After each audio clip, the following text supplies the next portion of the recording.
صلی اللہ علی محمد صلی اللہ علیہ وسلم۔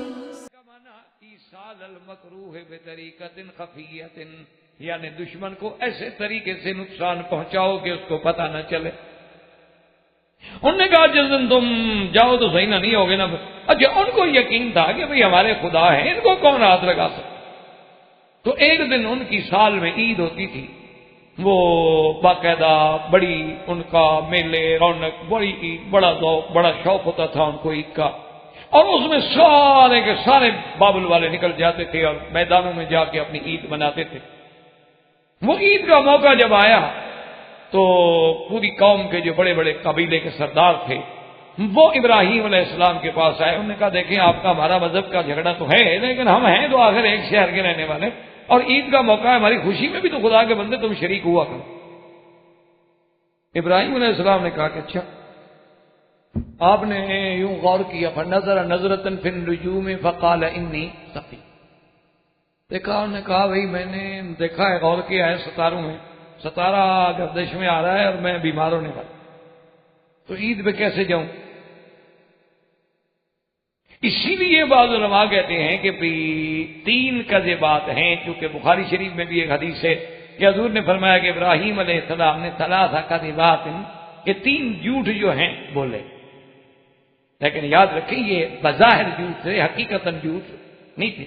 حالانکہ ابراہیم علیہ السلام اس بات پہ ڈرے ہیں کہ قیامت والے دن جب سارے لوگ آئیں گے سیدنا ابراہیم الخلیل کی خدمت میں کہ آپ ہماری شفاعت کریں اللہ کے آگے، تو وہ یہی جواب دیں گے کہ بھئی میں نے 3 مواقع پر ایسی بات کی تھی، میں ڈر رہا ہوں کہیں اللہ مجھے پوچھ نہ لے۔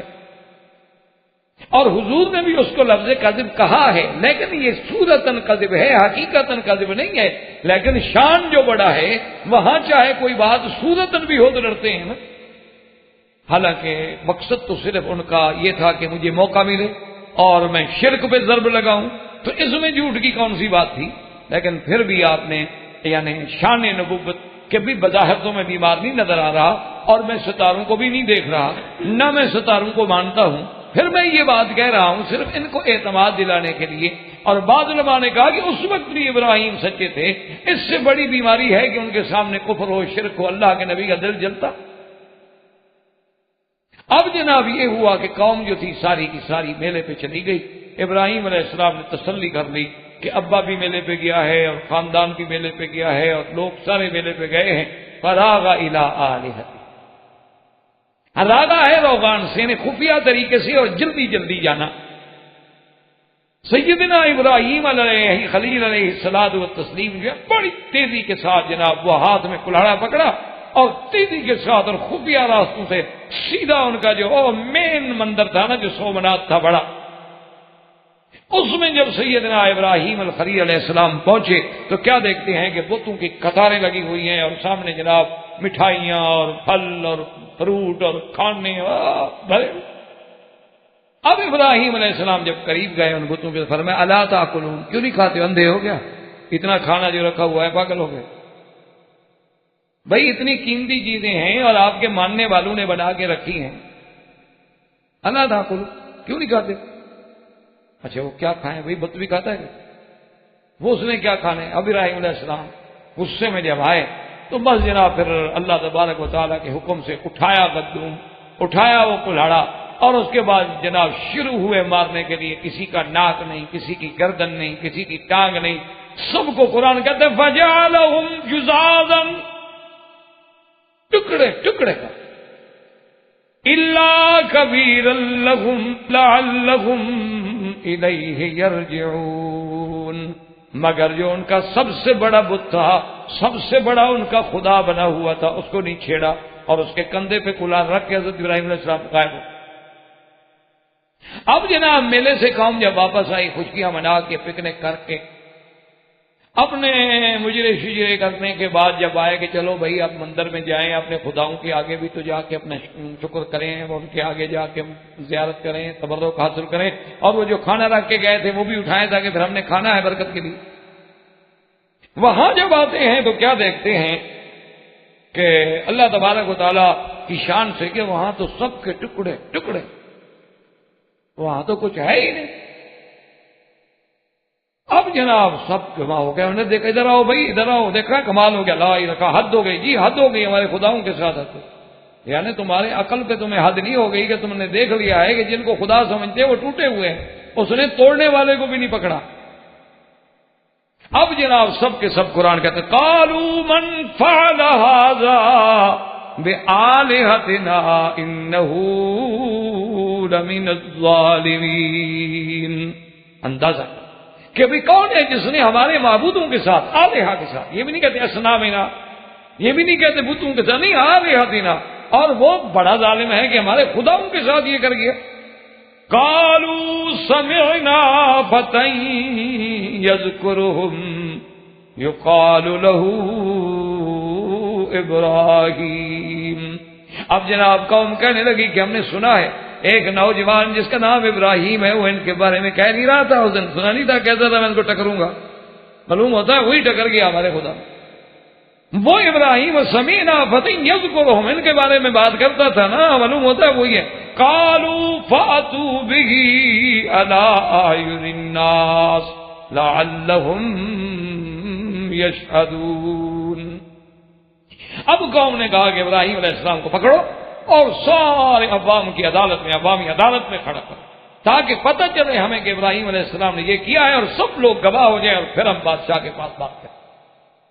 اب جناب سارے کے سارے آ ابراہیم علیہ السلام کے پاس، اور اندازہ کریں کہ ایک اکیلا ابراہیم، کوئی اس وقت زمین پہ ابراہیم علیہ السلام کے ساتھ، یعنی وقت کی مقتدرہ قوتیں بھی دشمن ہیں، قوم بھی دشمن ہے، باپ بھی دشمن، ماں بھی دشمن ہے، اکیلا ابراہیم علیہ السلام کھڑے ہیں، لیکن اللہ کے ماننے والا جو ہے اس کو کبھی خوف نہیں آتا۔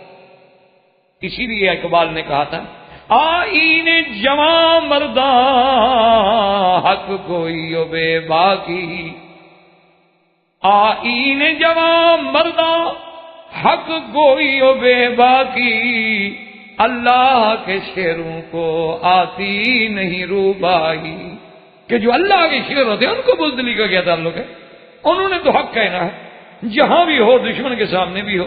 حضرت ابراہیم علیہ السلام کے پاس رہا کہ کیا کہتے اَأَنْتَ فَعَلْتَ هَذَا بِآلِهَتِنَا یا ابراہیم، ابراہیم علیہ السلام کیا تو نے ہمارے خداؤں کے ساتھ ایسا کیا ہے، تم نے یہ کیا کہ ہمارے خداؤں کو ٹکڑے ٹکڑے کر دیا؟ آپ نے جواب دیا قَالَ بَلْ فَعَلَهُ كَبِيرُهُمْ هَذَا فَاسْأَلُوهُمْ إِنْ كَانُوا ينطقون۔ آپ نے فرمایا بے وقوفو مجھ سے کیوں پوچھتے ہو، وہ جو بڑا خدا ہے اس نے یہ سارا کام کیا ہے، جا کے دیکھو، تحقیق کرو، پوچھو ذرا اصل وجہ کیا ہے۔ تم آگے کھانا رکھتے چھوٹے چھوٹے سارے کھا جاتے تھے، غصہ آ گیا بڑے۔ قال بل فعله كبيرهم هذا فاسألوهم إن كانوا ينطقون۔ پوچھو ان سے جو مرے ہوئے، ان سے پوچھو کس نے مارا، میں نے مارا ہے کہ اس نے مارا؟ فرجعوا إلى أنفسهم فقالوا إنكم أنتم الظالمون، ثم نكسوا على رؤوسهم لقد علمت ما هؤلاء ينطقون۔ اب جناب سن بھائی بات تو ٹھیک ہے، ہم جب اندر گئے نا تو وہی بڑا بت تو کھڑا ہے نا، اس کو تو کوئی چوٹ نہیں لگی، اور پھر وہ جو کلہاڑا ہے جس سے توڑا گیا وہ بھی اسی کے کندھے پہ تھا۔ بات کچھ لگتی ہے ابراہیم علیہ السلام کی، معلوم ہوتا ہے کہ اسی کو غصہ غصہ آ گیا، چڑھائی چڑھائی کر دی۔ پھر آپس میں جناب سر نیچے کر کے بیٹھ گئے کہ اب کیا کریں، جب آدمی کے پاس بات کہنے کی طاقت نہ ہو نا تو آنکھ میں آنکھ نہیں ملا سکتا نا، پھر تو سر نیچے کر کے بیٹھتا ہے نا شام کے بعد، تو سر نیچے کر کے بیٹھ گئے، اور اس کے بعد کہنے لگے لَقَدْ عَلِمْتَ مَا هَؤُلَاءِ يَنطِقُونَ، کہنے لگے ابراہیم علیہ السلام قوال کی بات کرتے، بھئی کچھ تو مہربانی کرو، کچھ تو تم سوچو، یہ بلا بولتے ہیں، یہ تو بت ہیں پتھر کے بنے ہوئے، ہم نے ان کو اپنے ہاتھ سے بنایا، یہ بولنے والے تھوڑے ہیں، ہم تو ان کو دھوپ میں کھڑا کر دیں سائے میں نہیں جا سکتے، سائے میں کھڑا کر دیں دھوپ میں نہیں جا سکتے، ہاں تو یہ تو نہیں بولتے، حضرت ابراہیم علیہ السلام کے ساتھ، اور حضرت ابراہیم نے یہ بات اسی لیے تو کی، اسی لیے تو ابراہیم علیہ السلام نے کیا تھا کہ قوم کو اس ٹارگٹ پہ لے آئے جہاں نشانہ لگا، جہاں ضرب لگانی ہے۔ اب جب انہوں نے اعتراف کیا تو اس سے فرمایا اُفٍّ لَكُمْ وَلِمَا تَعْبُدُونَ مِن دُونِ اللَّهِ أَفَلَا تَعْقِلُونَ، اس سے میں آگے فرمایا ہے وہ تم پر اور تمہارے ان آلہہ پر بھی جن کو تم خدا کے بعد عبادت کرتے ہو، اللہ کو چھوڑ کے جن کو تم نے معبود بنایا ہے، کیا تمہارے پاس عقل ختم ہو گئی؟ بالکل تم دیوالیہ ہو گئے، تم یتیم ہو عقل سے، تم پاگل ہو گئے ہو سارے کہ جو اتنا نہیں بتا سکتے کہ جی ہمیں کس نے مارا ہے، جو اتنا بھی نہ بتا سکتے، جو اپنے بارے میں یہ بھی خبر نہ دے سکے جی مجھے کس نے مارا ہے، تو وہ خدا کیسے بن گیا، الہ کیسے بن گیا، تمہارا سفارشی کیسے بن گیا؟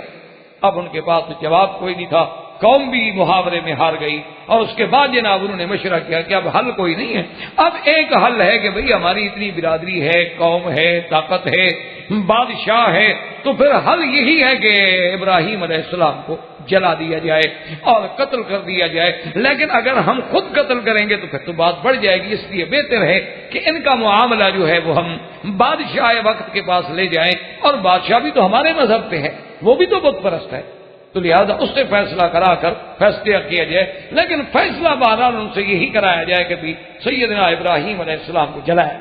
قالوا حرقوه وانصروا آلهتكم، اب ساری قوم جمع ہو کے مشورہ کیا کرتی ہے کہ بھی ابراہیم علیہ السلام کو جلا دو آگ میں، اور اپنے خداؤں کی مدد کرو، وہ خدا لوگوں کی مدد کرتا ہے، تم خداؤں کی مدد کرو۔ یعنی آپ اندازہ فرمائیں کہ جب اللہ تبارک و تعالی عقل چھین لیتا ہے تو لوگوں کا عقیدہ یہ بن جاتا ہے کہ تم خدا کی مدد کرو۔ کہنے لگے ٹھیک۔ اب انہوں نے جناب روایات میں ہے، ایک روایت میں تو یہ ہے کہ بھئی قوم نے فیصلہ کیا، اور ایک روایت میں یہ ہے کہ نہیں، قوم نہیں بلکہ اس وقت جو بادشاہ تھا بابل میں وہ نمرود۔ اور یہ یاد رکھیں کہ 4 دنیا میں بادشاہ گزرے ہیں جنہوں نے تقریباً معظم ارجائے ارض پہ حکومت کی، یعنی اتنے بڑے بادشاہ تھے کہ اکثر زمین کے حصے پر انہوں نے حکومت، معظم ارجائے ارض۔ اور ان 4 میں سے 2 جو ہیں وہ مسلمان تھے، اور 2 جو ہیں وہ کافر۔ کافروں میں ایک نمرود تھا اور دوسرا بخت نصر، جس نے بہت بڑی حکومت۔ اور اسی طرح اللہ تبارک و تعالی نے حضرت سلیمان علیہ السلام اور سرکار دو عالم کو بھی پورے عالم پر اتنی بڑے حصہ زمین پر اقتدار عطا فرمایا ہے۔ تو یہ نمرود جو ہے یہ بھی بڑا سرکش، بڑا جبار اور بڑا قہار تھا، لیکن بعض علماء فرماتے ہیں کہ اس کے ساتھ جو واسطہ ہے، جو سابقہ ہے، وہ بعد میں پڑا ہے ابراہیم علیہ السلام۔ پہلے قوم نے فیصلہ کر دیا، قوم کا فیصلہ کیا تھا کہ بھئی ابراہیم علیہ السلام کو ہم بس جلا دیتے ہیں، بات کر۔ قالوا بنوا له بنيانا فألقوه في الجحيم، کہنے لگے کہ ایسا کرتے ہیں کہ ایک حظیرہ بناتے ہیں، بڑی جگہ بناتی ہیں، اور وہاں آگ جلائیں گے اور پھر ابراہیم علیہ السلام کو اس آگ میں ڈال دیں۔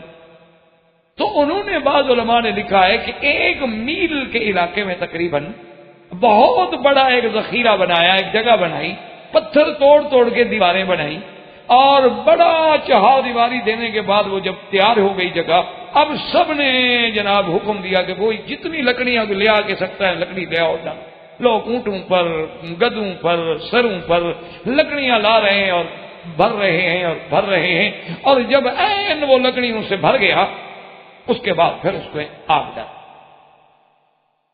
اب جب آگ لگی تو وہ تو ایک عظیم آتش فشاں بن گئی، اور سیدنا ابراہیم علیہ السلام کو پکڑ کے لایا گیا، اور آپ کے بدن پہ بعض روایات مبارک میں یہ بھی ہے کہ حضرت کا لباس بھی اتارا۔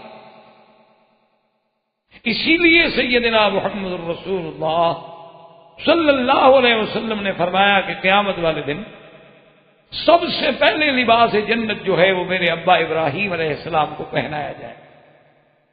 تو صحابہ نے پوچھا یا رسول اللہ وقبلک، آپ سے بھی پہلے فرمایا کہ ہاں، کیونکہ انہو اول من جرد فی سبیل اللہ، کہ ابراہیم الخلیل علیہ السلام پہلا پیغمبر ہے جو اللہ کے راستے میں جس کے کپڑے اتارے، تو اللہ تبارک و تعالیٰ ان کو وہ بدلہ دیں گے، اور قیامت والے دن سب سے پہلے انہیں لباس پہنے، اور آپ کے ہاتھوں کو بھی رسیوں سے باندھا گیا، اور ایک منجنیق لائی گئی۔ منجنیق بناتے تھے کہ اس میں پتھر رکھ کے دور سے مارتے تھے قلعے کے دروازوں کو توڑنے کے لیے، دیواروں کو توڑنے کے لیے، کیونکہ وہ آگ اتنی بلند تھی نا کہ ابراہیم علیہ السلام کو پکڑ کے اندر ڈالنے کا ان جائے، اس لیے منجنیق میں بٹھا دیا۔ اللہ تبارک و تعالی کا فرشتہ ملک السحاب جو ہے، بادلوں پر جس کی ڈپٹی، اس نے عرض کیا کہ مولا کریم، تیرا خلیل ہے اور تیرے نام پہ آگ میں ڈالا جا رہا ہے، مہربانی کرو مجھے حکم دے دو، ابھی بادل برسا دیتے ہیں، آگ ختم۔ اللہ نے فرمایا جاؤ، خلیل کی مدد کر سکتے ہو کرو۔ فرشتہ آیا اور اس نے آ کے عرض کیا کہ یا ابراہیم، میں اللہ کا فرشتہ ہوں اور اللہ نے بھی مجھے اجازت دے دی ہے، میں اللہ کی اجازت کے بغیر تو آ نہیں سکتا، اگر آپ چاہیں تو ہم۔ فرمایا اما الیک فلا حاجت لی، مجھے آپ کی کوئی ضرورت نہیں، جاؤ اپنا کام کرو، تم اپنے باتھ روم شاتھ روم کرو، مجھے نہیں پتا۔ حتیٰ کہ روایات میں ہے کہ جبریل علیہ السلام آئے، انہوں نے کہا کہ ابراہیم الخلیل مہربانی کریں مجھے بتائیں حکم نے۔ فرمایا تیرے پاس مجھے کوئی کام نہیں، کوئی غرض نہیں۔ یہ ہے مقام کہ ساری دنیا اللہ کے فرشتے ہیں، زندہ موجود ہیں، اللہ کے حکم سے آ رہے ہیں، لیکن اللہ کا نبی غیر سے مدد لینا نہیں چاہتا۔ ایاک نعبد و ایاک نستعین۔ اب جناب جب جبریل علیہ السلام نے دیکھا کہ اللہ کا خلیل تو پھر وہ بھی اپنے محبت میں ہیں، تو انہوں نے کہا کہ اچھا چپ کر کے جو اللہ کے بندے بیٹھے ہوئے ابھی تمہیں آگ میں ڈال دیں گے، چلو خدا کو تو پکارو، اللہ سے تو مانگو، وہ تو منع نہیں۔ ابراہیم علیہ السلام کتابوں میں آتا ہے کہ مسکرائے اور فرمایا خلیل، یہ جبرائیل، یہ جو کچھ ہو رہا ہے، آگ جلائی جا رہی ہے، مجھے ڈالا جا رہا ہے، یہ اللہ جانتے ہیں یا اللہ کو کہنے کی ضرورت ہے؟ انہوں نے کہا اللہ جانتے ہیں۔ جانتے ہیں تو پھر کہنے کی کیا؟ اگر وہ ہمیں جلانے پہ راضی ہیں تو ہم بھی جلنے پہ راضی ہیں، اگر ہمارے جلنے پہ اللہ راضی ہے، خوش ہے، ٹھیک ہے، ہم بھی تو جلنے کے لیے تیار بیٹھے۔ تو صرف ابراہیم علیہ السلام نے کیا کہا جو حضور صلی اللہ علیہ وسلم نے فرمایا ہے کہ لما القیا فی النار ابراہیم ماذا قال حسبنا اللہ ونعم الوکیل، بس مجھے میرا اللہ کا، اور یہی وہ کلمہ ہے جو جنگ احد میں صحابہ نے کہا، یہی وہ کلمہ ہے جو سیدہ عائشہ نے کہا، یہی وہ کلمہ ہے جو انبیاء علیہ السلام کی زبان سے نکلا۔ اس لیے علماء نے اس پہ بڑی کتابیں لکھی ہیں، حسبنا اللہ ونعم الوکیل کے فوائد۔ اب انہوں نے جناب منجنیق میں بٹھایا اور منجنیق کے ذریعے حضرت ابراہیم علیہ السلام کو آگ میں ڈالا۔ اب حضرت ابراہیم علیہ السلام کا وجود مبارک جو ہے آگ سے نہیں قریب پہنچا، حکم آ قلنا یا نار کونی بردن وسلاما علی ابراہیم، اللہ نے حکم دیا کہ آگ ٹھنڈی ہو جا، اور حضرت ابن عباس فرماتے ہیں کہ اگر اللہ سلام نہ فرماتے تو آگ اتنی ٹھنڈی ہو جاتی کہ پھر حضرت ابراہیم علیہ السلام کو ٹھنڈ کی تکلیف پہنچتی۔ فرمایا بردن وسلاما علی ابراہیم۔ مفسرین نے لکھا ہے کہ اس آگ نے صرف ان رسیوں کو تو جلا دیا جو رسیاں بندھی ہوئی تھیں، لیکن آپ کے بدن کو نہیں چھوا۔ جنت کے لباس آ گئے، جنت کے کھانے آ گئے، ابراہیم علیہ السلام اندر بیٹھے ہوئے کھا رہے ہیں۔ علماء نے لکھا ہے کہ آخر بات ہے، آخر بات ہے، چاہے کافر ہو، ماں ہیں باہر کھڑے ہیں، آپ قوم کے سامنے کہہ بھی نہیں سکتے کہ ہمیں دکھ ہے، لیکن حیران کھڑے ہیں۔ اللہ تبارک و تعالی نے حکم دیا ملائکہ کو کہ اس آگ کے اندر یہ پیدا کر دو، پردہ ہٹا دو، دیکھنے دو آزر کو، اپنے بیٹے کا حال دیکھ لے کہ ابراہیم کس حال میں بیٹھے ہیں۔ جب ان کی نظر پڑی تو کہتے ہیں نعم الرب رب ابراہیم، کہتے ہیں بیٹا ابراہیم رب تو تیرا ہے، بس ہم تو ایسے بتوں کے چکر میں پڑے ہوئے ہیں، اصل رب تو بھائی تیرا رب ہے، زبان سے مجبوراً نکل۔ اور اس کے بعد اب آگ جناب باہر جل رہی ہے، اندر ابراہیم السلام، اور حضرت ابراہیم فرماتی ہیں اطیب عیشا عندی، کہ سب سے میرے بہترین لذت میں جو دن گزرے وہ تھے جب میں معراج میں تھا۔ یہ معراج تھا ان کا آگ کے اندر. فرماتی ہے وہ راحت و انعام کے دن تھے. اللہ پاک نے اس کے بعد انتظام فرمایا. اور یہ بھی حدیث میں ہے کہ جب آگ جلائی جا رہی تھی تو چھوٹے چھوٹے پرندے بھی آ کے پانی چونچ سے ڈالتے کہ آگ بجھ جائے. الا البزغہ، یہ جو جسے آپ کلی کہتے ہیں، یہ جو ہے یہ پھونک مارتی تھی کہ آگ جلے. اسی لیے حکم ہے کہ اس کو مارا جائے کہ اس نے اپنی عداوت کا اظہار کیا تھا. بخاری شریف میں یہ حدیث مبارک موجود ہے. اور جناب اس کے بعد اللہ نے ایسا انتظام کیا کہ کئی دن تک تو اب آگ ہے نا جی، وہ جل جائے، ٹھنڈی ہو جائے، راستہ بنے. اور لوگ دیکھ رہے ہیں ابراہیم علیہ السلام نظر آ رہے ہیں لیکن یہ تو اندر جا نہیں سکتے، آگ ہے. اور جب آگ ٹھنڈی ہو گئی ابراہیم سے اٹھ کے باہر آ گیا، السلام علیکم. کیا کہتے؟ انہوں نے کہا کہ جب ہم نے اتنا زور لگا لیا تو اس کے باوجود بھی ہم ابراہیم علیہ السلام کو نقصان نہیں پہنچا سکے، تو اب کیا کریں؟ تو اس کے بعد پھر ابراہیم علیہ السلام کا واسطہ جو ہے نمرود سے پڑتا ہے.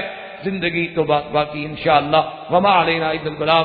برادران اسلام، واجب الاحترام بزرگوں، دوستوں، بھائیوں، عزیز نوجوانوں، اس دروس کا قصص القرآن یا قصص الانبیاء علیہم الصلاۃ والسلام کا سلسلہ رمضان المبارک اور اس کے بعد موسم حج کی مصروفیات کی وجہ سے منقطع رہا. اور آج محرم الحرام کی 11 تاریخ کو الحمدللہ آپ کی اس مسجد میں اور ڈاکٹرز فورم میں آج پھر اسی سلسلے کے دروس کی ابتدا ہو رہی ہے. اللہ تبارک و تعالی سے دعا فرمائیں کہ جیسے آپ لوگوں کو،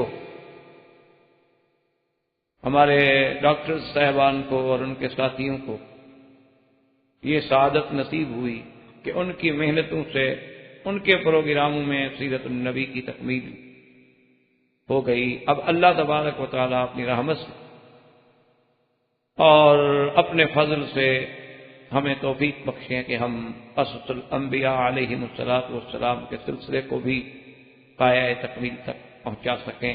وما توفیقی الا باللہ علیہ توکل، کیونکہ اس کے علاوہ کسی کی طاقت. اللہ تبارک و تعالیٰ کے قرآن مقدس کے قصص جو ہیں،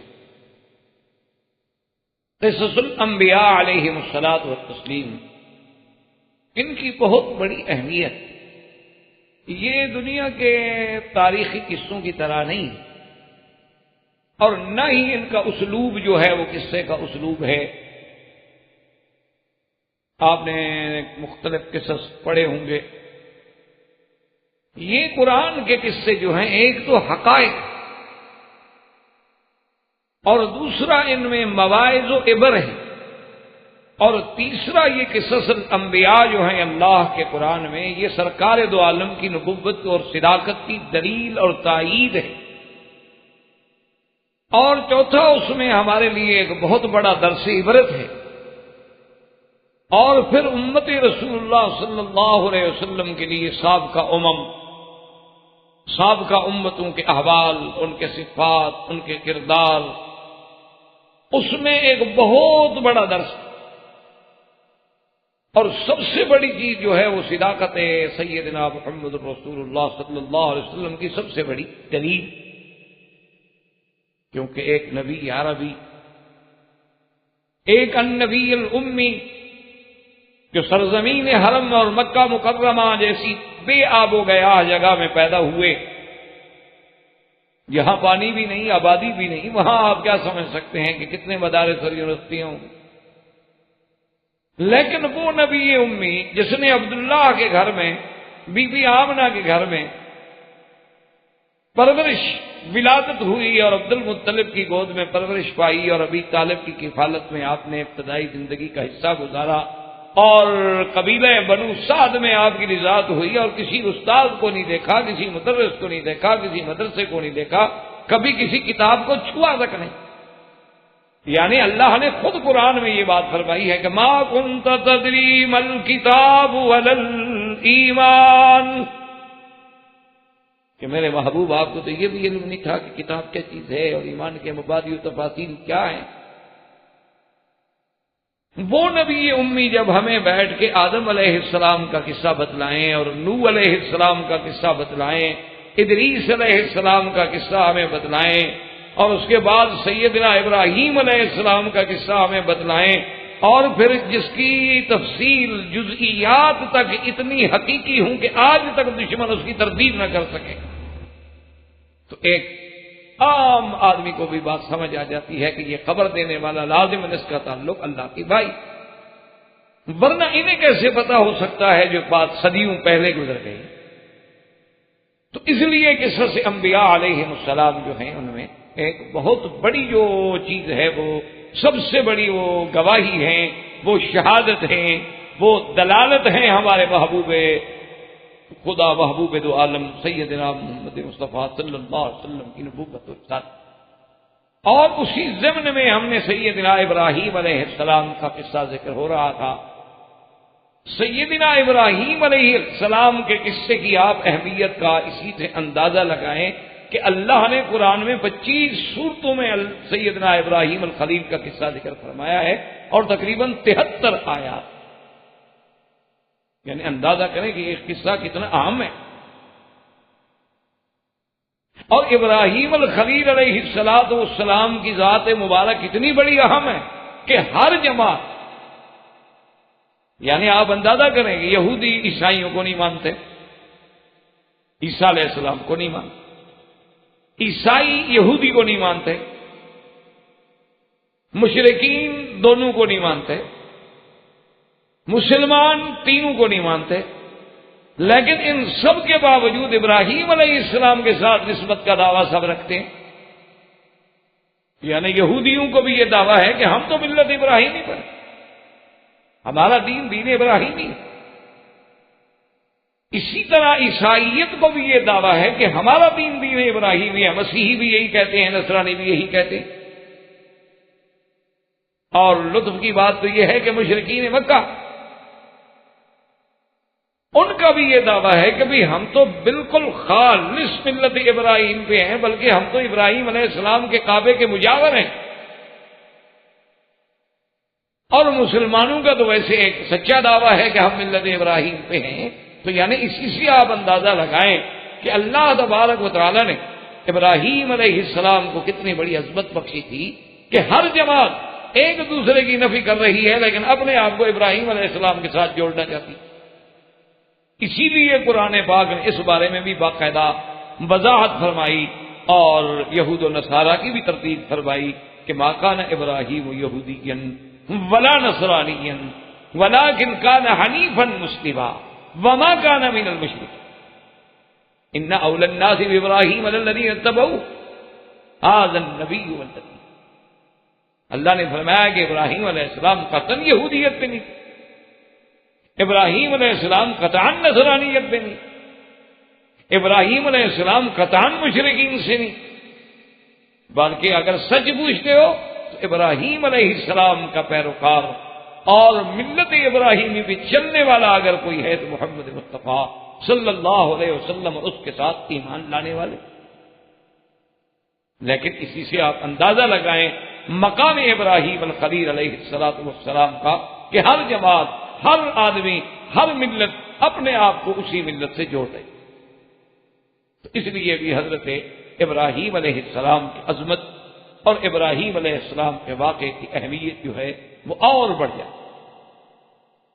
اور اسی طرح آپ اندازہ فرمائیں کہ اللہ تبارک و تعالی نے جس گھر کو، جس کعبہ کو قبلہ بنا دیا، مرجع خلائق بنا دیا، اور ساری کائنات کا مسلمان وہ مشرق میں ہے، مغرب میں ہے، شمال میں ہے، جنوب میں ہے، فضا میں ہے، وہ بر میں ہے، بحر میں ہے، کسی بھی جگہ ہے، لیکن اپنے نماز کی توجہ کدھر کرے گا؟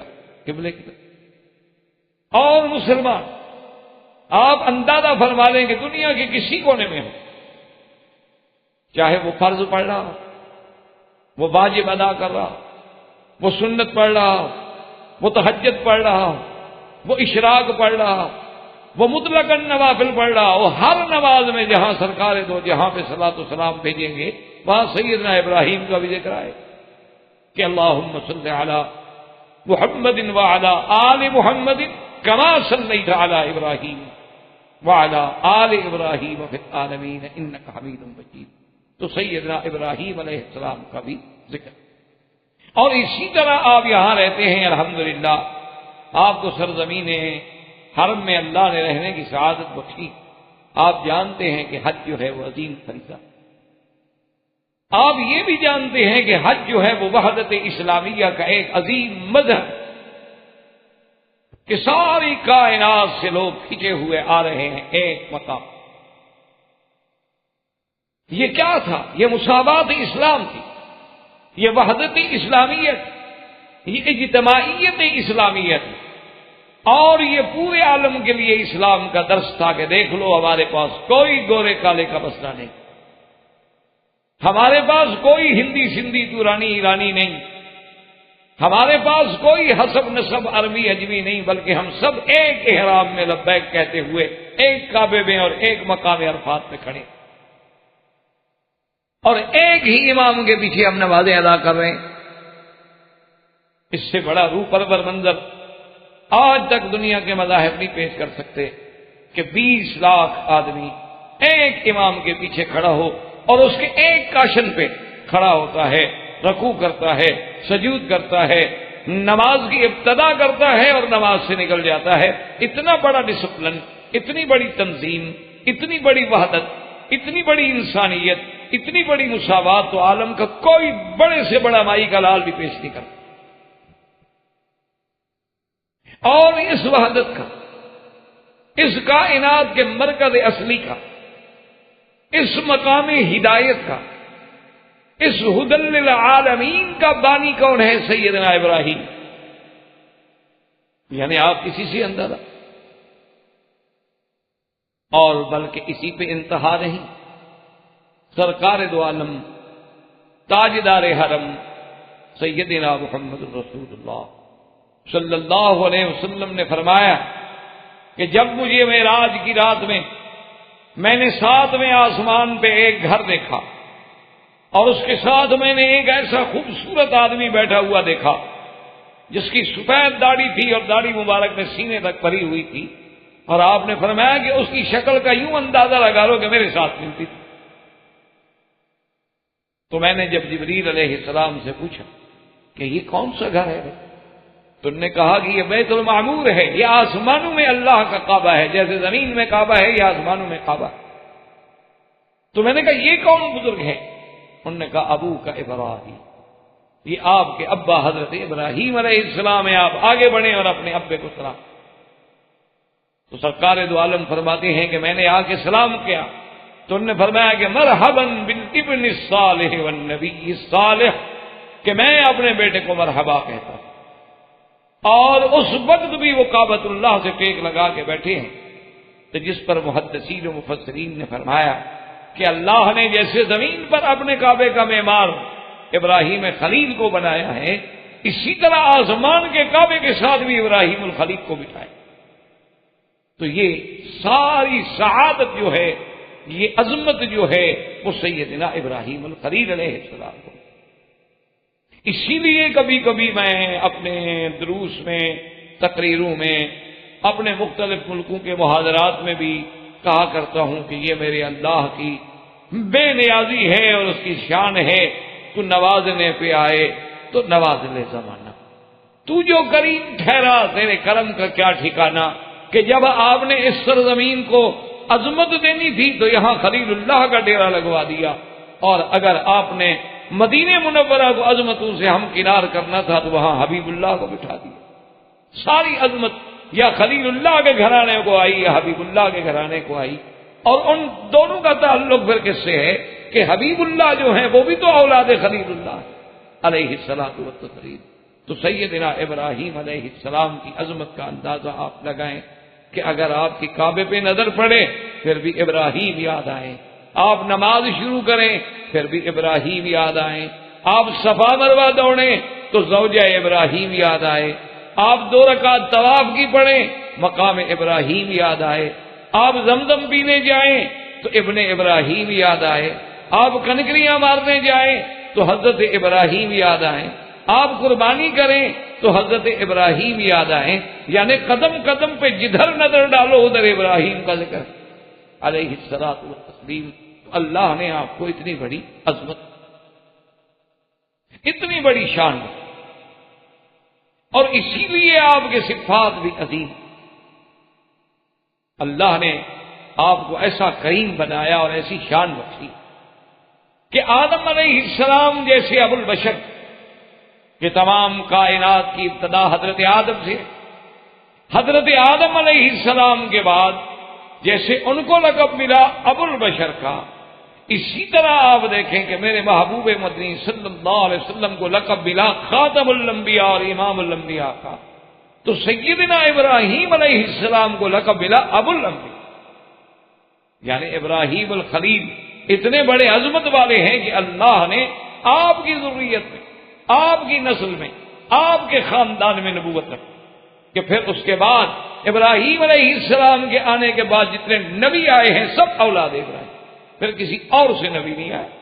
یعنی آپ دیکھ لیں کہ سیدنا ابراہیم کی اولاد میں حضرت اسحاق، حضرت اسماعیل، حضرت اسحاق بھی نبی ہیں، اور حضرت اسحاق کی اولاد میں حضرت یعقوب بھی نبی ہیں، حضرت یعقوب کی اولاد میں یوسف بھی نبی ہے، پھر جتنے نبی ہیں سب ذریت ابراہیم، اور حضرت اسماعیل حضرت ابراہیم کی اولاد ہیں، اور حضرت اسماعیل کی اولاد میں خاتم الانبیاء محمد الرسول اللہ صلی اللہ علیہ وعلا آلہ واصحابہ وسلم تسلیما کثیرا کثیرا، یعنی اندازہ فرمائیں کہ یہ عظمت جو ہے وہ بھی سیدنا ابراہیم الخلیل علیہ السلام۔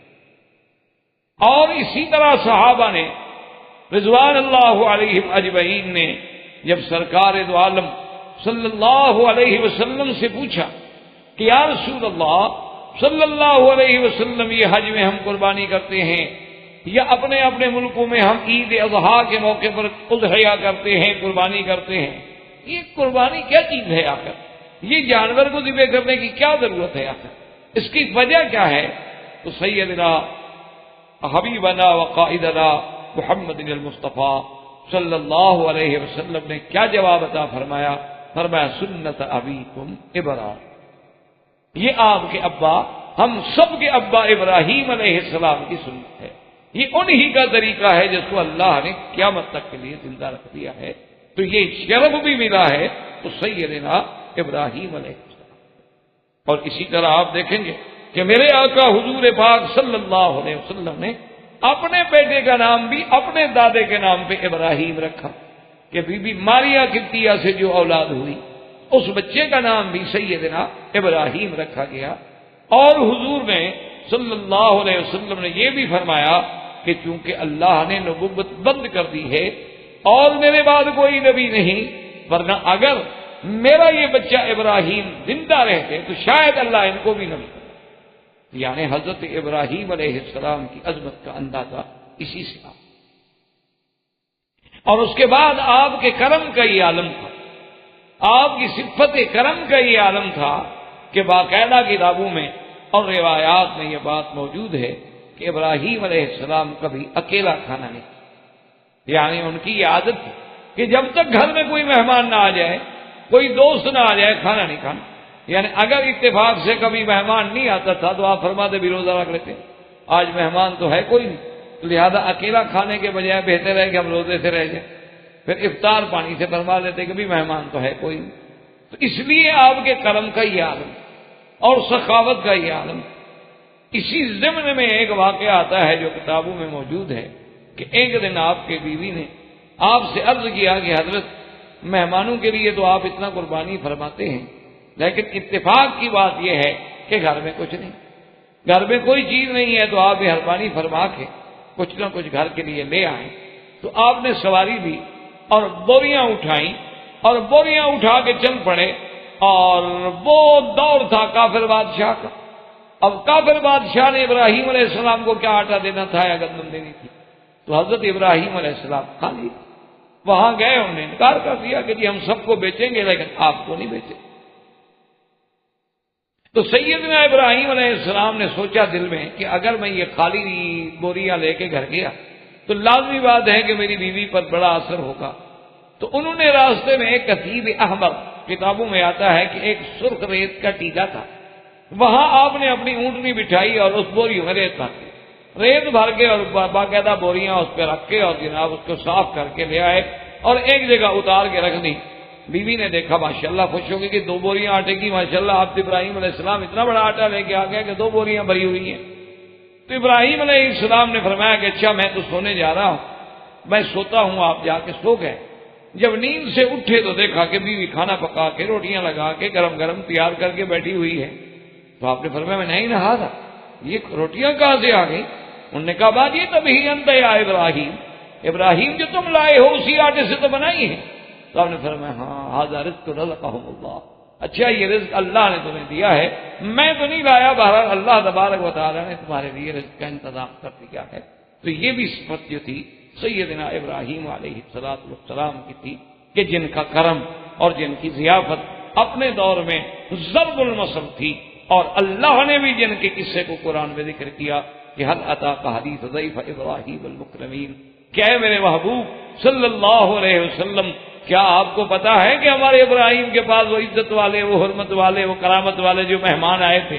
تو پھر ابراہیم علیہ السلام نے کیسی مہمانی کی کہ مہمان آئے تو فوراً جناب بغیر کسی بتائے ہوئے بڑے خفیہ طریقے سے مہمانوں سے سلام بات کی اور فوراً جا کے بچڑا ذبح کیا اور بھونا اور بیوی کو ساتھ لیا اور برتنوں میں رکھا، اٹھا کے فقربہ الیہم، آ کے آگے رکھ دیا کہ جناب آئیے کھائیں۔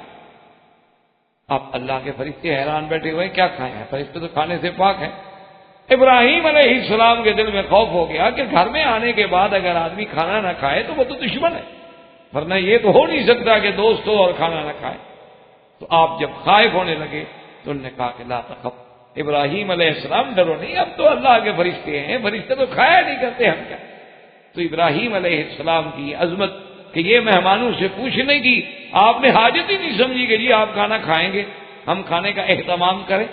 اسی لیے علماء نے یہ سنت ابراہیم نکالا ہے کہ گھر میں آنے والے سے آپ کبھی نہ پوچھیں کہ آپ نے کھانا ہے، آپ نے پینا ہے، آپ کیا پسند فرمائیں گے، آپ کیا، جو اللہ نے دیا ہے چپ کر کے وہاں حاضر پیش کر دیں، وہ تناول فرما دے الحمدللہ، اور تناول نہ فرمائے رکھ لیں، بچے کھا لیں گے، اللہ تبارک و تعالیٰ اس نعمت کے کھانے والے کو بھی بھیج دیں گے۔ تو یہ آداب سنت ابراہیم کے خلاف ہیں کہ پہلے آدمی پوچھے، اور شریف آدمی پھر بات بھی کرتے ہوئے استحیا کرتا ہے کہ دیکھو ایک تو میں رات کو لے کے آیا ہوں، اب ان کو میں کہوں مثلا کہ میں نے کھانا بھی نہیں کھایا تو آدمی کو کچھ تو لحاظ ہوتا ہے۔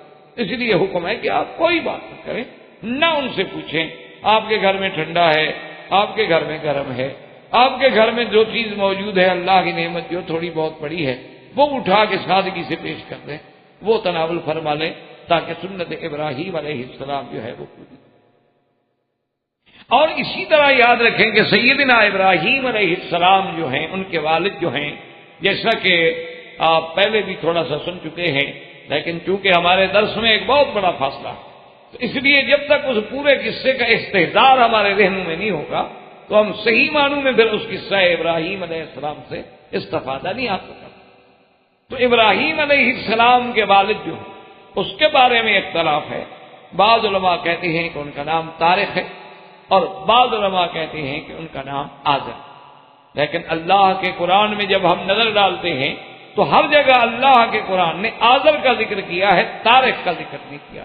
وَإِذْ قَالَ إِبْرَاهِيمُ لِأَبِيهِ آزَرَ تَتَّخِذُ أَصْنَامًا، اسی طرح ہر جگہ آزر آزر آزر، اور اسی طرح اس حدیث بخاری میں جس کے اندر قیامت کے منظر کا ذکر کیا گیا ہے وہاں بھی ذکر آزر۔ تو اس لیے بہرحال جس نام کو اللہ کے قرآن نے ترجیح دی ہو تو ہمیں کوئی حق بھی نہیں پہنچتا کہ ہم بلا وجہ صاحب کتابوں کی طرف لوٹیں جب اللہ کہتا ہے آزر۔ اور بعض علماء کرام نے اس کو یوں جمع کیا ہے، انہوں نے کہا اصل بات یہ ہے کہ ابراہیم علیہ السلام کے باپ کا نام تو طارق تھا اور یہ پھر سام ابن نوح کی اولاد تھے، لیکن وہ جس بت کی پوجا کرتے تھے اس بت کا نام تھا آزر، تو اس لقب کی وجہ سے آپ کا لقب آزر ہو گیا، تو لوگ اصل نام بھول، جیسے کہ سیدنا ابی ہریرہ، اسی طرح جیسے ام سلمہ، اسی طرح اور بہت سارے صحابی ہیں جن کو کنیت سے پہچانا جاتا ہے۔ سیدنا ابی بکر کوئی بندہ نام بھی نہیں جانتا، کوئی پوچھ لے کہ بڑے سے بڑا کہہ دے گا صدیق، صدیق لقب ہے، ابی بکر کنیت ہے۔ آپ کا نام تو عبداللہ ہے، لیکن آپ معروف ہو گئے ابی بکر کے نام سے۔ اسی طرح حضرت عمر کو ابی حفص، اسی طرح حضرت علی رضی اللہ تعالی عنہ کو ابی الحسن، اور بعد میں ابی تراب۔ اس لیے بعض نام ایسے ہوتے ہیں جو کنیت اتنی معروف ہو جاتی ہے، لقب اتنا معروف ہو جاتا ہے کہ لوگ نام بھول جاتے ہیں، یعنی لوگ اصل نام جو ہے وہ بھول جاتے ہیں، پھر اسی کنیت سے اس کو یاد کرتے ہیں۔ اس لیے بعض علماء یہ کہتے ہیں کہ ابراہیم علیہ السلام کے والد کا نام تو طارق تھا، لیکن جس عبادت کرتے تھے صنم کی، اس صنم کا نام چونکہ آذر تھا، تو اس کی عبادت کی وجہ سے آپ کو لوگوں نے آذر کہنا۔ اور اسی طرح یہ باتیں ہمیں کتب سابقہ سے ملتی ہیں کہ ابراہیم علیہ السلام کی پیدائش جو ہے وہ ارض بابل میں ہے، شمالی عراق میں آپ پیدا ہوئے۔ اور اسی طرح یہ بات ہمیں ملتی ہے کتب سابقہ سے بھی اور اللہ کے قرآن کی روشنی میں بھی کہ ابراہیم علیہ السلام کو دو قوموں سے واسطہ پڑا، ایک قوم بابل میں ہے اور ایک قوم حران میں ہے۔ حران کا علاقہ ہے جہاں سے آپ نے پھر شادی کی، بی بی سارا جو تھی ان کا تعلق حران تھا۔ تو یہ دو علاقے تھے، ایک بابل کا علاقہ شمالی عراق میں اور ایک علاقہ تھا حران دمشق اور شام کے رستے میں۔ ان دونوں قوموں سے ابراہیم علیہ السلام کا واسطہ پڑا ہے، اور اتفاق کی بات یہ ہے کہ یہ دونوں قومیں جو تھی، ایک قوم بت پرستی میں مبتلا تھی اور ایک قوم جو ہے کواکب پرستی میں مبتلا۔ یعنی حران کے لوگ جو ہیں وہ ستاروں کو پوجا کرتے تھے، کواکب سبع کو پوجا کرتے تھے، وہ تمام دنیا کے نظام کو چلانے والا ستاروں کو مانتے تھے کہ یہ سیارات، یہ ستارے جو ہیں اب سب نظام عالم انہی کے ہاتھ میں ہے۔ یہ ناس، سعد، اوقات، فتح، نصرت، کامیابی، ناکامی، سب کا تعلق جو ہے ستاروں کے ساتھ ہے، اور وہ ستاروں کے پجاری تھے۔ اور یہ علم نجوم اور کواکب پرستی جو ہے یعنی اس دور سے چلی آ رہی ہے، سیدنا ابراہیم علیہ السلام کے دور میں، پھر سرکار دو عالم کے دور میں بھی یہ بات تھی، اور اسی طرح صحابہ کے دور میں بھی یہ بات تھی، اور اسی طرح آج تک بھی، یعنی کافروں کو آپ چھوڑ دیں، آج تک بھی مسلمانوں میں بھی ایسی کئی جماعتیں موجود ہیں کہ جو منجمین کے ساتھ، جو علم فلکیات کے ماہرین کے ساتھ جا کے تعلق جوڑتے ہیں اور کہتے ہیں جی میرا ستارہ دیکھ کر بتائیں کہ میرے حالات کیا ہوئے، اور وہ باقاعدہ دائچہ بنائے گا، آپ کی پیدائش کی تاریخ پوچھے گا، اور اگر وقت بھی بتا دیں اس کے لیے اور ایک آسانی ہو جاتی ہے، پھر جناب وہ آپ کا ستارہ نکالے گا، پھر وہ آپ کا برج نکالے گا، پھر حساب لگا کے وہ آپ کو بتائے گا کہ جی آپ کا ستارہ اس وقت گردش میں ہے یا سعد میں ہے یا نحس میں ہے، اللہ پاک معاف فرمائے۔ تو بہرحال اسلام کے نزدیک ایسی باتوں کا عقیدہ رکھنا جو ہے وہ کفر و شرک میں شامل ہے، کیونکہ اللہ تبارک و تعالیٰ نے قرآن و سنت میں ہمیں یہ بات واضح کی ہے کہ سب چاند سورج جو ہیں اللہ کی مخلوق ہیں، اور اللہ تبارک و تعالیٰ نے ہماری خدمت کے لیے ان کو مسخر کر دیا ہے، تو ورنہ ان کے ہاتھ میں نہ کسی کا نفع ہے اور نہ کسی کا نقصان۔ جیسے کہ حضور پاک کے زمانے میں بھی یہ بڑا اعتقاد تھا لوگوں کا۔ حضور نے فرمایا ایک دفعہ جب چاند گرہن ہوا، آپ نے فرمایا کیا سمجھتے ہو کہ یہ چاند گرہن کیوں ہوتا ہے؟ تو صحابہ نے کہا حضور زمانہ جاہلیت میں ہم لوگوں کا یہ عقیدہ ہوتا تھا کہ موت احدن و حیات احدن، کہ یہ چاند یا سورج کو جب گرہن لگتا ہے تو اس کی وجہ یہ ہے کہ آج کوئی بڑا آدمی مر گیا لہذا چاند کو بھی گرہن لگ گیا، چاند بھی اندھیرا ہو گیا، یا آج دنیا میں کوئی بڑا آدمی پیدا ہوا ہے تو اس بچے کی وجہ سے یعنی سورج بھی سیاہ ہو گیا۔ حضور پاک صلی اللہ علیہ وسلم نے فرمایا لا یخسفان لموت احد ولا لحیات احد انہما آیاتان من آیات اللہ یخوف اللہ بہما عبادہ۔ اللہ کے بندے کسی کی موت و حیات کے لیے نہ ڈوبتے ہیں، نہ سیاہ ہوتے ہیں، نہ گرہن لگتی ہے، یہ تو اللہ کی نشانیاں ہیں، اللہ اپنے بندوں کو ڈرانے کے لیے دکھاتے ہیں کہ اتنے بڑے قرے نوری جو ہیں اگر ہم ان کو بے نور کر سکتے ہیں تو ایک انسان تو کوئی حیثیت نہیں رکھتا۔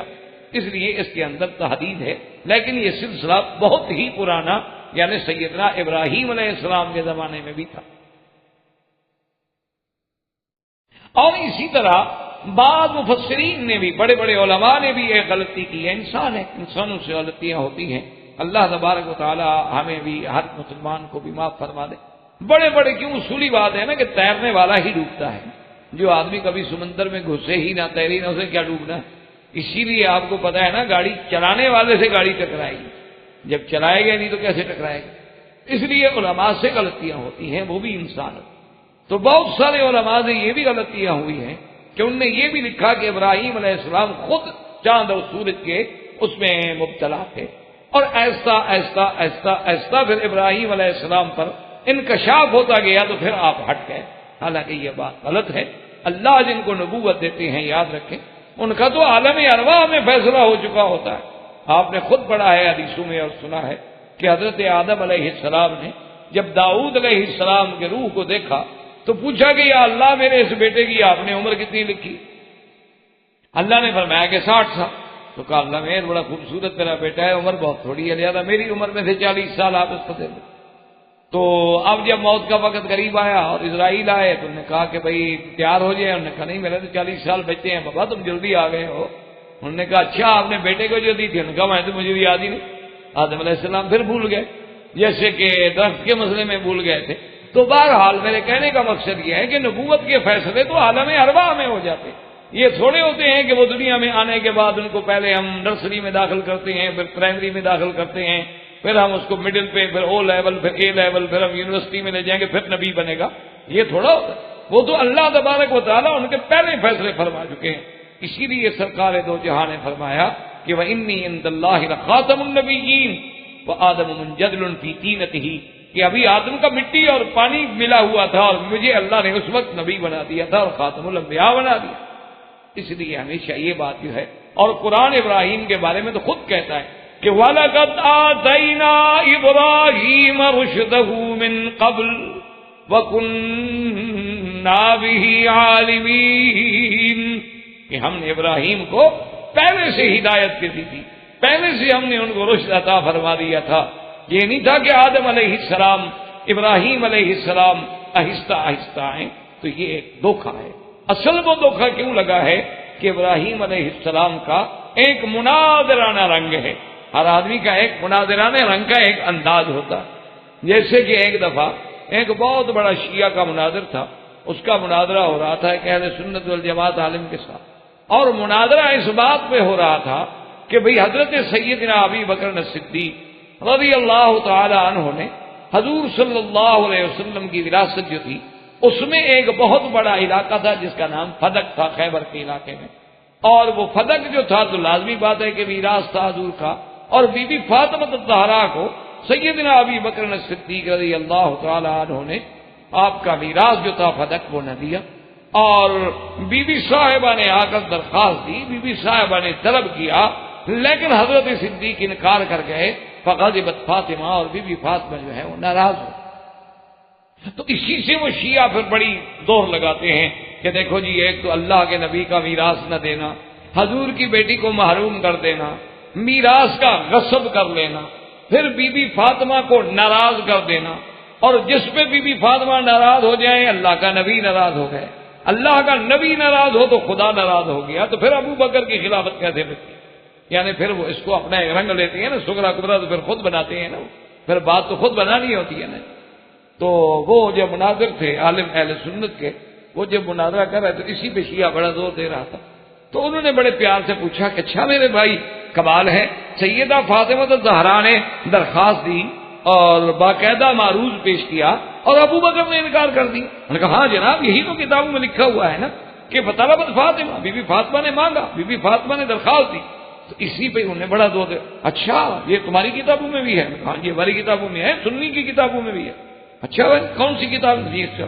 جب اس پہ وہ بالکل پکا ہو گیا تو وہ تو خوش ہو گیا شیعہ مناظر کے بھی، اہل سنت کا مناظر تو بالکل خود ہار رہا ہے، وہ تو خود مجھ سے وہی بات کہلوا رہا ہے جو میں کہنا چاہتا ہوں۔ جب بالکل پکا ہو گیا تو انہوں نے فرمایا کہ حضرت ذرا ایک بات کا جواب دے دیں کہ بی بی فاطمہ الزہرا ابو بکر سے کیوں مانگنے آئی تھی فدق؟ اگر ابو بکر خلیفہ نہیں تھا تو درخواست دینے کا کیا مطلب؟ درخواست تو کورٹ میں دی جاتی ہے نا، جس کے پاس کوئی اقتدار ہو۔ تو ابھی بھی فاطمہ نے خلیفہ مانا تو درخواست دیا، تو کہو درخواست دی نہیں۔ اگر آپ کہتے ہیں کہ درخواست دی ہے تو پھر خلیفہ مانا ہے، جب خلیفہ مان لیا تو آگے فیصلہ کریں گے نا کہ خلیفے کا فیصلہ درست تھا یا غلط تھا، یہ فیصلہ الگ ہے۔ پہلے یہ بات تو مانو نا کہ بی بی صاحبہ نے درخواست دی تو خلیفہ سمجھ کے دی یا سمجھ کے نہیں؟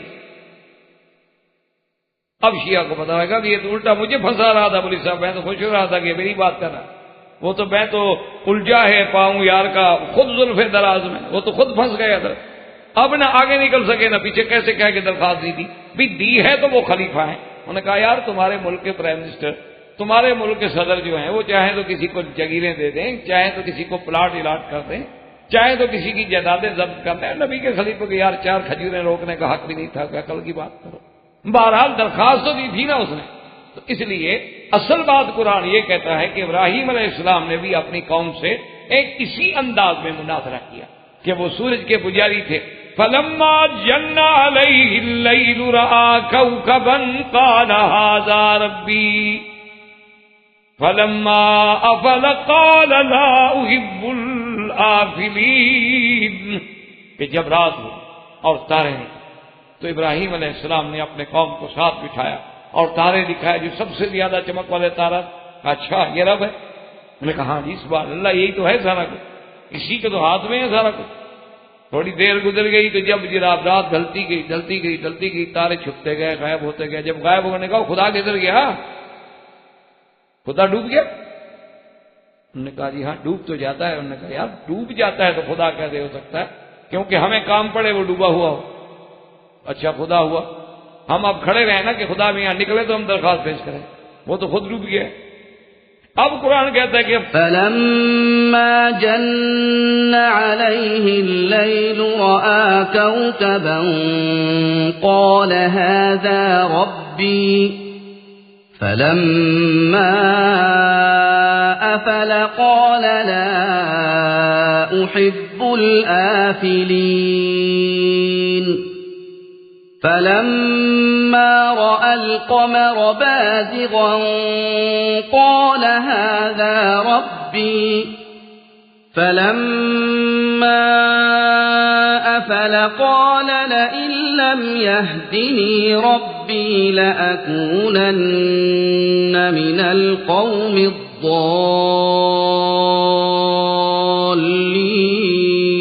الضالين۔ اب رات ہوئی، چاند، تو حضرت ابراہیم علیہ السلام نے فرمایا اچھا یہ رب؟ نے کہا جی یہ رب ہے، یہ تو بالکل پکا رب ہے، دیکھا ساری دنیا کو روشنی دے رہا۔ اب جب چھپ گیا فرمایا کہاں گیا وہ رب؟ اگر مجھے میرا رب ہدایت نہ دے تو میں بھی تمہاری طرح اس کو رب سمجھتا۔ فلما رأى الشمس بازغة قال هذا ربي هذا أكبر فلما أفلت قال يا قوم إني بريء مما تشركون۔ اب جناب جب دن ہوا اور سورج نکلا، سورج پوری آب و تاب کے ساتھ جب نکلا اور آپ نے دیکھنا فرمایا اچھا مانا یہ ہے کہ یہ تو پھر سب سے بڑا خدا ہوا نا، تارے سے بھی، زہرہ سے بھی، چاند سے بھی۔ انہوں نے کہا ہاں یہ تو اب جب اب شام ہونے لگی تو حضرت سورج صاحب بھی ڈوبنے لگ گئے، پیلے ہو گئے، رنگ بگڑ گیا، اب غروب ہو رہا ہے۔ جب گئے تو انہوں نے فرمایا کہ کیا کہہ رہے ہیں یہ ہے تمہارے خدا؟ انی بریء مما تشرکون، خبردار میں تم سے اور تمہارے شرک سے بری۔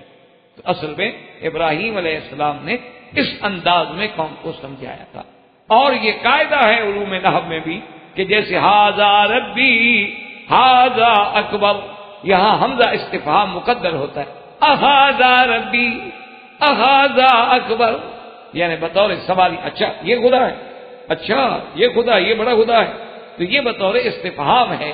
یہ نہیں کہ ابراہیم علیہ السلام پہلے ستاروں کو مانتے تھے، ان کو خدا سمجھتے تھے، پھر اللہ میاں نے سمجھ دی اور پھر آہستہ آہستہ آہستہ آہستہ بت پرستی سے تدریجی طور پر نکلتے آئے۔ نا، اللہ کے پیغمبر جو ہیں، اللہ کے نبی کی تو شان بڑی ہے، میرے مدنی کے تو صحابہ سیدنا صدیق، سیدنا علی رضوان اللہ علیہ اجمعین نے کفر کے زمانے میں بھی کبھی بت کو سجدہ نہیں کیا۔ تو جب اللہ نے انبیاء کے صحابہ کو معبود رکھا ہے تو اللہ اپنے نبیوں کو کیسے اس میں مبتلا کر سکتے ہیں کہ وہ زندگی کے کچھ حصے میں تو ستاروں کی پوجا کرتے رہیں اور بعد میں ٹھیک ہو جائیں۔ تو لہذا یاد رکھیں اصل بات یہ تھی کہ قوم حران میں جو تھی ان کا عبادت کا تعلق تھا نجوم سے، اور بابل میں جو تھے ان کا تعلق تھا بت پرستی تھے، وہ صنم پرست تھے۔ اب ابراہیم علیہ السلام نے ان کو بھی سمجھانے کی کوشش کی، ان کو بھی نصیحت فرمائی، ان کو بھی ہدایت کی، اور بڑا، جس کے بارے میں ہم نے قرآن پاک میں ابھی یہ آیت مبارک تلاوت کی ہے کہ اللہ پاک نے خود قرآن میں اس کو ذکر کیا کہ اذ قال لأبيه يا أبت لم تعبد ما لا يسمع ولا يبصر ولا يغني عنك شيئا، کہ ابا جان آپ کیوں ایسی چیزوں کی عبادت کر رہے ہیں جو سنتے نہیں، دیکھتے نہیں، کوئی فائدہ نہیں پہنچاتے؟ وہ کھڑے ہیں پڑے ہیں جو باپو تو بنتے خدا سے بڑے ہیں، یہ اچھی دیوی دیوتا تم نے بنا رکھے ہیں، میرا بھائی کیا کر رہے ہیں؟ یا ابت انی قد جاءنی من العلم ما لم یأتک فاتبعنی اہدک صراطا سویا، ابا جان اللہ نے مجھے جو علم نبوت دیا ہے جو تمہارے پاس نہیں ہے، مہربانی کریں آپ میرے ساتھ چلیں، آپ میری اتباع کریں، میں آپ کو صراط مستقیم پہ لے جاؤں۔ اگر آپ نے ایسا نہ کیا مجھے ڈر ہے کہ رحمان کا عذاب آپ کو نہ پکڑ لے۔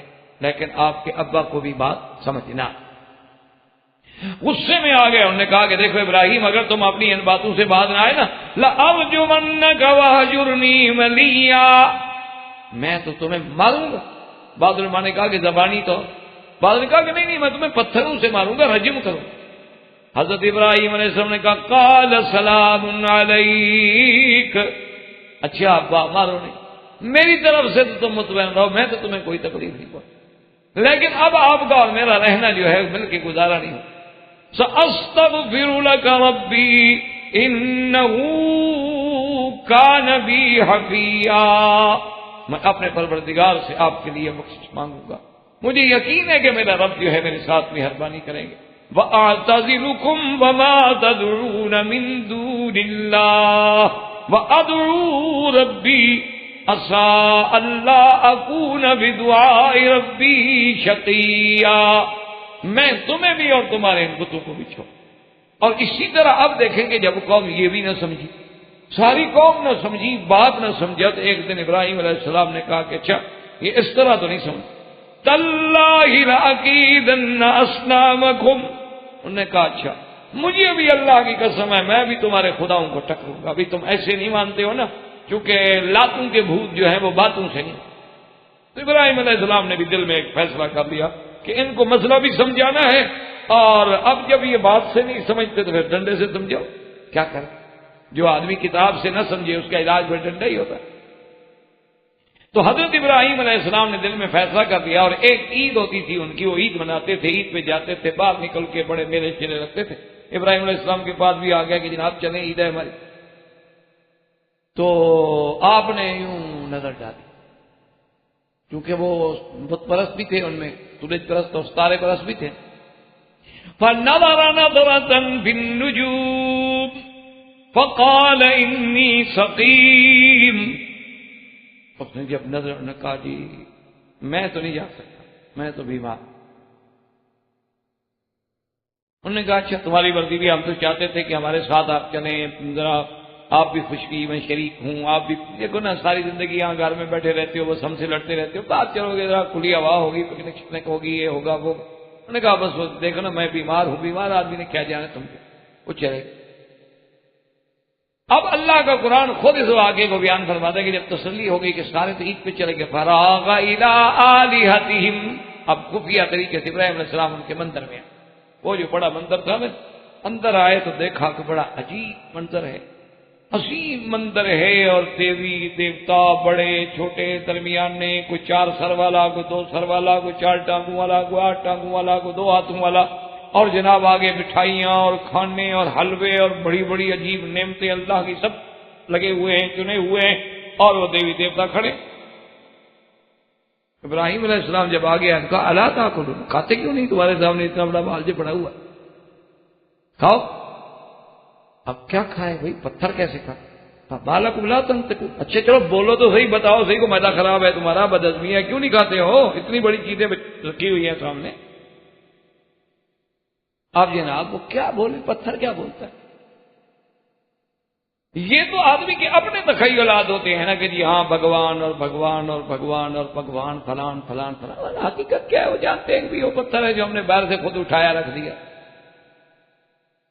بس اللہ تبارک و تعالیٰ جب ناراض ہوتے ہیں نا عقل مانتا ہے، یہ محرم کے دن ہے نا، آپ ہندوستان میں، پاکستان میں، بنگلہ دیش میں جا کے دیکھیں، او کیسے ماتم ہو رہے ہیں، اور کیسے جناب انگاروں پہ چل رہے ہیں، آگ پہ چل کے ماتم کر رہے ہیں، حسین راضی ہو رہا ہے، بندہ کر۔ اچھا، اس کے علاوہ پھر آپ دیکھیں جناب حسین، حضرت امام حسین کا روزہ اٹھائے ہوئے، اور پھر کیا ہے جناب، گھوڑا نکالا ہوا، یہ کیا ہے جی، یہ کہتے ہیں دلدل شریف، اس پہ کپڑے ڈالے ہوئے ہیں، اور پھر اس پہ رنگ ڈالا ہوا ہے، اس پہ تیروں کے نشان ہیں، وہ منظر کشی ڈرامہ ہو رہا ہے کہ حضرت حسین جس گھوڑے پہ تھے اور گھوڑے کو تیر لگے اور گھوڑا کیسے بھاگا وہاں سے۔ وہ بدبختو، اگر جو گھوڑا حسین کو گرا کے کربلا میں بھاگ کے تمہارے پاس آ گیا، اس کو مارو گے، اس کو چومو؟ جو حضرت حسین کے گرانے کا باعث بنا، آپ کو مروانے کا ایسا بے وفا گھوڑا کہ مسائی کو شہید کرا کے تمہارے پاس پہنچ گیا۔ اچھا، پھر ہر شہر میں نیا گھوڑا ہے، تو حضرت حسین والا کون سا ہے؟ اور پھر تاریخ اٹھا کے دیکھیں کہ حضرت حسین کا سفر ہی اونٹوں پہ ہے، گھوڑے پہ ہے ہی نہیں، اب اس کا کیا علاج ہے کون؟ اچھا، پھر عورتیں کھڑی ہیں اسی گھوڑے کو، وہ کل تک ٹانگے میں تھا، آج ہاتھ لگا کے چوم رہی ہیں، مانگ رہی ہیں میرا بچہ نہیں ہوتا، گھوڑا صحیح بچہ، اس کا کیا علاج ہے جی آپ بتائیں؟ ہم کہتے ہیں ہندو تو پاگل ہے، چلو اس کو تو چھوڑو، مسلمانوں کا کیا حال ہے؟ مسلمان کیا کرتا ہے؟ کلمہ پڑھنے والا نبی کا، وہ کیا کر رہا ہے؟ ہندو کو چھوڑ دیں، چلو ہندو ٹھیک ہے جی، وہ تو کافر ہے، ایک بات ختم ہو گئی کہ وہ کافر ہیں اور بتوں کے پجاری ہیں، اور گنگا جمنا دیوی دیوتا ان کے نزدیک تو سانپ بھی مقدس ہے، ان کے نزدیک تو بچھو اگر بڑا ہو جائے وہ بھی مقدس ہے، ان کے نزدیک تو لنگم بھی مقدس ہے، ان کے نزدیک تو مرد و عورت کے اعضائے تناسلیہ بھی قابل عبادت ہے، ان کو تو بات چھوڑ دیں۔ سوال یہ ہے کہ ہم کیا کر رہے ہیں؟ ہم کلمہ پڑھنے والی امت کیا کر رہے ہیں؟ اچھا، پھر گھوڑے کے نیچے سے باقاعدہ عورتوں کو گزارتے ہیں، جس کو بچہ پیدا نہ ہوتا اس کو نیچے سے گزارو، بچہ ہو جائے۔ انا للہ و انا الیہ راجعون۔ تو اس لیے ابراہیم علیہ السلام جب آئے تو انہوں نے فرمایا کہ ما لکم لا تنطقون، کیوں نہیں بولتے ہو؟ اب کیا بولیں بھئی، کیوں نہیں کھاتے ہو کچھ نہیں؟ ابراہیم علیہ السلام نے اٹھایا جناب کلہاڑا، اور اس کے بعد ٹکڑے ٹکڑے، قرآن خود کہتے ہیں فجعلہم جزازا، ٹکڑے ٹکڑے کر الا کبیرا، ان کا جو بڑا تھا ان کو چھوڑ دیا، باقی سب کو اڑا دیا۔ اور ایک روایت میں ہے کہ بڑے کا بھی ایک بازو کاٹ دیا اور دوسرے بازو پہ یوں کلہاڑا اڑا کے رکھ کے حضرت آ گئے۔ اب جناب ابراہیم علیہ السلام جب اس سے نکل آئے اور قوم میلے شیلے کر کے خوشیاں منا کے عیدیں کھا کے واپس آئی کہ چلو جی اپنے مندروں میں جائیں اور اپنے خداؤں کا جا کے سجدہ کریں، شکر ادا کریں، بھی عید خیریت سے گزر گئی، ہماری خوشی خیریت سے ہو گئی، ہم خیریت کے ساتھ اپنے گھر میں واپس آ گئے۔ اب جناب جب مندر میں گئے آگے جائیں تو خدا کا تو یہ حال ہے، کسی کی گردن نہیں، کسی کی آنکھ نہیں، کسی کی ٹانگ نہیں، کسی کی دونوں ٹانگیں نہیں ہیں، ٹوٹے ٹوٹے ہوا پڑا ہے۔ انہوں نے کہا یہ تو غضب ہو گیا۔ اب جناب بیٹھی ہے مخلوق رو رہی ہے، جی خدا ٹوٹ گیا، مخلوق خدا کو رو رہی ہے نا۔ آپ اس پہ ہنسیے، لیکن آپ بھی تو اپنے لوگوں سے پوچھیں نا کہ جن کو ہم خود دفن کرتے ہیں، پھر ان کو حاجت روا جو ہم مان رہے ہیں، تو ہمارا ان کا کیا فرق ہے؟ آپ کا ہم نے بھی تو خود مزاریں بنائی ہیں نا، ہم نے بھی تو قبروں پہ خود روضے بنائے ہیں، ہم نے بھی تو خود گنبد بنائے ہیں، ہم نے تو ان پہ خود دروازے لگائے ہیں، ہم نے بھی تو خود غلاف ڈالے ہیں، اور ہمیں یہ بھی یقین ہے کہ حضرت وفات ہو گئی، جنازہ ہوا، دفن ہوئے، لیکن ہم کہتے ہیں مشکل کشا ہماری مشکل حل کرو۔ تو ان میں اور ہم میں فرق کیا ہے؟ صرف فرق اتنا ہے کہ وہ بت تھے، وہ بھی بت نہیں تھے، وہ بھی کسی کی تصویریں تھیں، وہ بھی کسی کی تمثیلیں تھیں۔ تو خیر جناب جب دیکھا تو انہوں نے کہا کہ ایسا کیسے ہو سکتا ہے، کون کر سکتا ہے؟ قالوا سمعنا فتى يذكرهم يقال له ابراہیم قالوا فأتوا به على أعين الناس لعلهم يشهدون۔ کہنے لگے معلوم یہ ہوتا ہے کہ وہ نوجوان جس کا نام ابراہیم ہے، یہ اسی کی دہشت گردی ہے۔ آج بھی کوئی خدا کا نام لے تو وہی دہشت گرد ہے۔ داڑھی والا، آپ ایمان سے کیا مجال ہے بغیر داڑھی والے کو کوئی ہاتھ لگا؟ سوٹ پہننے والے کو مجال ہے کوئی ہاتھ لگا؟ وہ جانتے ہیں یہ ہماری طرح عورتیں ہیں، مرد تھوڑے ہیں، لیکن جس کی داڑھی دیکھیں گے اسی کو مرد سمجھیں گے۔ ہاں یہ کون ہے، کہاں سے آیا ہے، نام کیا، اس کا پاسپورٹ الٹو پلٹو، اندر باہر سے دیکھو اندر کوئی بلا تو نہیں ہے۔ تو اس لیے اب وہ بھی کہتے ہیں کہ وہ نوجوان جو ابراہیم جس کا نام ہے نا سنا ہے وہی ہمارے خداؤں کی بارے میں کہتا تھا کہ اسی نے سنا ہے قسم بھی کھائی تھی کہ میں تمہارے خداؤں کو ٹکروں گا. معلوم ہوتا ہے کہ اسی کا کام ایسا کرو اس کو پکڑ کے لے آؤ سب لوگوں کے سامنے پوچھتے ہیں تاکہ کوئی گواہی بنے شہادت بنے اسے بدلہ لیں. اب جناب سارے کے سارے بھاگ رہے ہیں ایک آدمی کو پکڑنے کے لیے پورا کفر کہتا. آپ بھی آج دیکھ لیں کہ جس کے اندر ایمان ہے جس کے اندر قرآن ہے جس کے اندر اسلام ہے پورا کفر کرتا ہے. حالانکہ یہ بھی جانتا ہے کہ کیا ہے ان کے پلے میں کچھ نہیں آپ کو روٹی کی نہیں ہوتی کھانے کو روٹی نہیں ملتی ان بیچاروں کو. یہ تو خود بیچارے روٹیاں تقسیم کر کے مانگ مانگ کے کھاتے ہیں مسجدوں میں مدرسوں میں. لیکن کہتے ہیں نہیں یہ دین کے مدرسے جو ہیں یہ بڑے خطرناک یہ سب سے بڑے ہیں. انا للہ و انا الیہ راجعون. اصل کچھ نہیں اصل اسلام ڈراتا. تو جن لوگوں میں ایمان و اسلام زیادہ ہے اس سے زیادہ ڈر ہے جن میں کم ہے اس سے کم ڈر ہے جن میں اور کم ہے اس سے اور کم ڈر ہے. سیدھی سی بات ہے. تو ابراہیم علیہ السلام کے بعد ساری قوم اکٹھی ہو کے آگے اکٹھی ہو گئی جناب. قالوا من فعل اس کے بعد کہنے لگے قالوا انت فعلت هذا بآلهتنا یا ابراہیم. کہنے لگے ابراہیم علیہ السلام تم نے کیا ہمارے خداؤں کے ساتھ یہ اچھا. اب دیکھیں یہ ہے ایمان کی ساری دنیا مخالف ہے باپ مخالف ہے بیٹا گھر والے مخالف ہیں ماں مخالف ہے وقت کا بادشاہ مخالف ہے اکیلا ابراہیم ہے جوانی کا عالم ہے. اور بعض کتابوں میں آتا ہے آپ کی عمر بھی 16 سال تھی 16 سال کی صرف عمر یعنی عین شباب ہے. تو بڑے آرام سے کہتے قال بل فعله كبيرهم هذا فاسألوهم ان كانوا ينطقون. آپ نے فرمایا ظالمو میں نے ان کے بڑے نے ان کا جو بڑا ہے نا اسی نے کیا ہے میری بات نہیں مانتے پوچھ لو ان سے جا کے. اور جن کو چوٹ لگی ہے وہ اتنے پاگل ہیں بتاتے نہیں کیسے ڈنڈا مارا ہے ہمیں. جا کے پوچھو فسالو پوچھو ان سے. فرجعوا الى انفسهم. اب جناب ساری چیز ڈال کے غور کرنے لگے یار ہم بھی بڑے بے وقوف ہیں ان سے پوچھ کے ہی آتے. ہم ابراہیم کو پکڑنے تو دوڑ پڑے لیکن اپنے خداؤں سے تو ہم نے واقعی پوچھا ہی نہیں کہ تمہیں مارا کس نے. یہ واقعی ہم سے بڑی غلطی ہوئی ہم نے ظلم کیا یار. پہلے ہمیں مدعی سے تو پوچھنا چاہیے نا جو زخمی ہے مجروح ہے مار کھا کے پڑا ہوا ہے بیچارہ. FIR تو اسی کی طرف سے کاٹی جائے گی نا اس سے تو ہم پوچھیں گے تمہیں کس نے مارا. انہوں نے کہا ہاں یہ بات باقی ہم نے غلطی. جب چلنے لگے انہوں نے کہا بے وقوف پاگل آدمی کدھر جا رہے ہیں. انہوں نے کہا پوچھنے جا رہے ہیں کہ تمہیں مارا کس نے. کہا پاگلوں بولتے ہیں پوچھنے جو جا رہے ہیں وہ بولتے ہیں. میں کہا ہاں یہ بات بھی ٹھیک ہے بولتے تھے یہ بات بھی آپ ٹھیک کہتے ہیں کہ بولتے تھے. تو نے کہا اب کیا انہوں نے کہا ہاں دیکھو یہ ساری ابراہیم علیہ السلام کی چلا. ایک تو ہمارے خداؤں کو مار دیا اور پھر ہمیں بے وقوف بنا کے کہتا ہے ان سے پوچھو. بھلا وہ بولتے ہیں وہ تو بولتے ہی نہیں پوچھیں کیسے ہم. دیکھو ہمیں بے وقوف بھی بناتا ہے ہمارے خداؤں کو بھی مارتا ہے اور ہمیں بے وقوف بھی بناتا ہے. اور ابراہیم علیہ السلام نے تو یہ سارا مجمع اسی لیے تو لگایا تھا کہ آج مجھے اللہ کی توحید پیش کرنے کا موقع ملا. اسی لیے تو انہوں نے یہ بات قبول کی تھی کہ کسی طرح یہ ظالم کٹھے تو ہوں میری بات تو سنیں.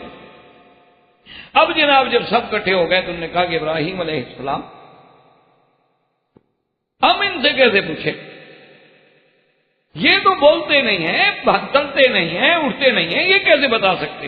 سیدنا ابراہیم جلال میں فرمایا اف لکم ولما تعبدون من دون اللہ افلا تعقلون. فرمایا ہے تم پر اف ہے تم پہ تف ہے تم پہ اور تمہارے ان خداؤں پہ وہ ظالموں جو یہ نہیں بتا سکتے کہ مجھے کس نے مارا ہے. تمہارے وہ خدا کیسے بن سکتے وہ تمہاری آگے سفارشی کیسے بن سکتے ہیں وہ تمہارے حاجت روا کیسے بن سکتے ہیں. تو معلوم ہوتا ہے تم عقل سے فارغ ہو. اب ناکام ہو گئے کیا مقابلہ کریں. اس کے بعد بادشاہ کو جا کے شکایت کی کیا بینا بیٹھ گئی. ایسے معاملات میں اللہ والوں کے خلاف پوری کیبنٹ بیٹھی ہے. قالوا حرقوه وانصروا آلهتكم ان كنتم فاعلين. کہنے لگے اگر تم کرنا چاہتے ہو تو ایسا کرو. یہ روز روز کا مقابلہ نہیں ہو سکتا. ایک دفعہ ابراہیم علیہ السلام کو آگ لگا کے چکے میں ڈال کے آگ میں ڈال کے جلا ڈالیں تاکہ آئندہ کسی کو جرت نہ ہو کہ ہمارے خداؤں کے خلاف اقدام کر سکے. تو مفسرین نے لکھا ہے کہ انہوں نے ایک ارض سلبہ میں، خشک بنجر زمین میں 1 میل ضرب 1 میل یعنی 1 مربع میل کے اندر ایک الاؤ روشن کیا، آگ ڈالی. اور عقیدت کا یہ عالم تھا کہ کسی بچہ کسی کا بیمار ہو تو منت مانتی تھی کہ میرا بچہ ٹھیک ہو جائے، میں 2 اونٹ لکڑی دوں گی ابراہیم کو جلانے کے.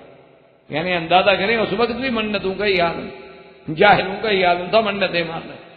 اور اسی لیے سرکار دو عالم صلی اللہ علیہ وسلم نے فرمایا کہ اللہ نے جتنے جانور پیدا کیے، پرندے پیدا کیے، سب نے اس آگ کو بجھانے کی کوشش کی الا البزغہ، مگر یہ بزغہ جو ہے، یہ کلڑی جسے آپ کہتے ہیں، یہ کان ینفخ، یہ آگ کو بڑھانے کے لیے پھونکے مارتی تھی کہ آگ بڑھ جائے.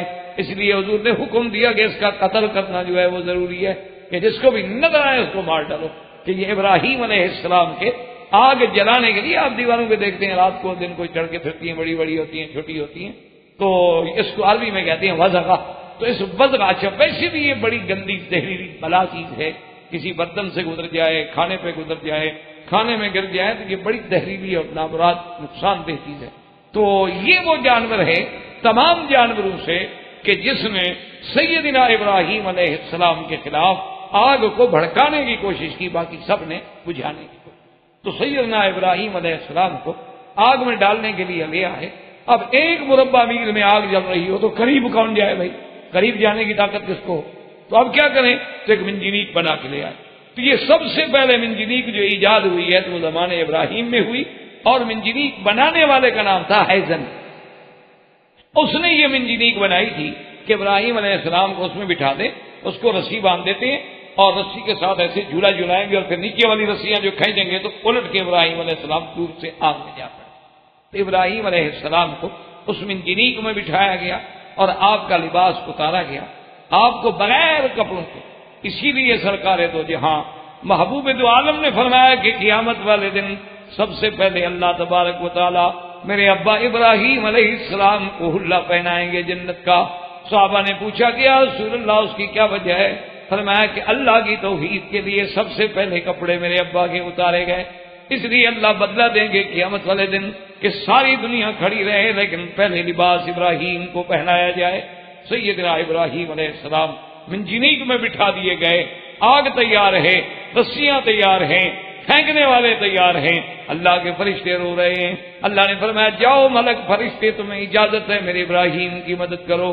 ملک الجبال آیا، پانی کا فرشتہ آیا، بادلوں کا فرشتہ آیا، ابراہیم حکم کر ابھی بارش برسا کے آگ بجھا دیتی ہیں. فرمایا اما الیک فلا حاجت لی، مجھے تمہاری کوئی غرض نہیں، مجھے تمہاری کوئی تمنا نہیں. حضرت جبریل علیہ السلام آئے، انہوں نے کہا ابراہیم مجھے حکم کرو میں اس آگ کو اٹھا کے کافروں پہ ڈال دوں. فرمایا اما الیک فلا، تیری بھی مجھے کوئی حاجت نہیں. اس نے کہا ابراہیم اتنا تو کرو، اپنے خدا سے تو مانگو، تم تو چپ کر کے بیٹھے ہوئے ہو.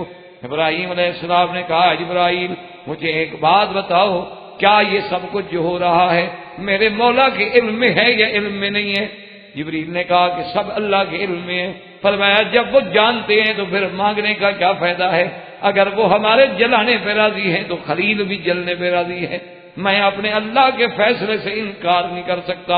اس لیے اللہ تبارک و تعالی نے فوراً حکم دیا جب خلیل کو ڈالا گیا، قلنا یا نار کونی بردن وسلاما علی ابراہیم وما علینا الا البلاغ وصلی اللہ تعالی علی خیر خلقہ سیدنا محمد وعلی آلہ وصحبہ اجمعین.